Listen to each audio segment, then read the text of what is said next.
মুক্তির পূর্ণময় রজনী ও দোয়া কবুলের রাত পবিত্র লাইলাতুল বরাত বা শবে বরাত।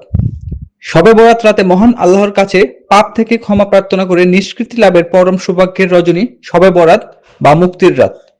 মধ্য শাবান হচ্ছে আরবি শাবান মাসের 15 তারিখ, যা ভারতীয় উপমহাদেশে মুসলমানদের মধ্যে শবে বরাত বা শবে ই বরাত নামে পালিত একটি পুণ্যময় রাত। শবে বরাত দুটি শব্দের সমষ্টি। প্রথম শব্দটি শব, ফার্সি শব্দ যার অর্থ রাত বা রজনী। দ্বিতীয় শব্দটি বরাত, আরবি শব্দ যার অর্থ মুক্তি। এভাবে শবে বরাত অর্থ মুক্তির রাত। বাংলা ভাষায় বরাত শব্দটি ব্যবহৃত ও প্রচলিত, যার অর্থ ভাগ্য, অদৃষ্ট। এক্ষেত্রে শবে বরাত অর্থ হবে ভাগ্যর রজনী। বিশ্বের বিভিন্ন স্থানের মুসলমানগণ বিভিন্ন কারণে এটি পালন করেন, তবে এক এক দেশে এই মহিমান্বিত রজনীর নাম আলাদা আলাদা। ইরান ও আফগানিস্তানে শবে বরাত নিসফে শাবান, মালয় ভাষাভাষীর কাছে নিসফু শাবান এবং আরবি ভাষাভাষীর কাছে এই বরকতময় রজনী নিসফ শাবান নামে পরিচিত। কোনো কোনো অঞ্চলে লাইলাতুল দুয়াও বলা হয়। আমাদের দেশে এই রাত শবে বরাত এবং লাইলাতুল বরাত নামে পরিচিত।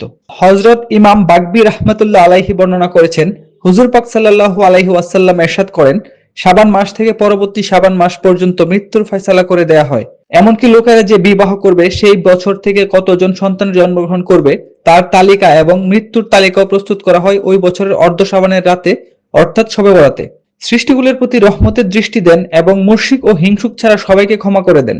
এটি নিঃসন্দেহে বরকতময় রাত। রাতটি শাবান মাসের মধ্যবর্তী হিসেবে হাদিসে এই রাতকে লাইলাতুল নিসফি মিন শাবান তথা অর্ধ শাবানের রাত বলা হয়েছে। শবে বরাত রাতে মহান আল্লাহর রহমতের দুয়ার খুলে দেন, পাপীদের উদার চিত্তে ক্ষমা করেন।